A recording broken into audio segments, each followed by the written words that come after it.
Hi everyone, and if you want to know how to fix the video not playing on Reddit, you've come to the right place. So as you can see, I already fixed my problem and the videos on my browser is playing. And if you want to know how we can fix it, it's quite simple. Basic troubleshooting is bad internet connection. So first of all, you need to check your internet connection and try to restart the browser, application, your computer or mobile.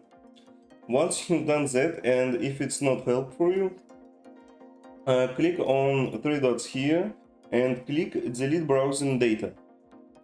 Here you need to choose time range. I am always use all time. Click on advanced, and here you need to download or delete. You need to delete cookies, cache, images, and files. Click on delete data, and it should fix your problems. If not, you need to go to extensions, manage extensions, and here you need to remove all unnecessary extensions, and that should fix your problem. Thank you for watching, leave a like and subscribe.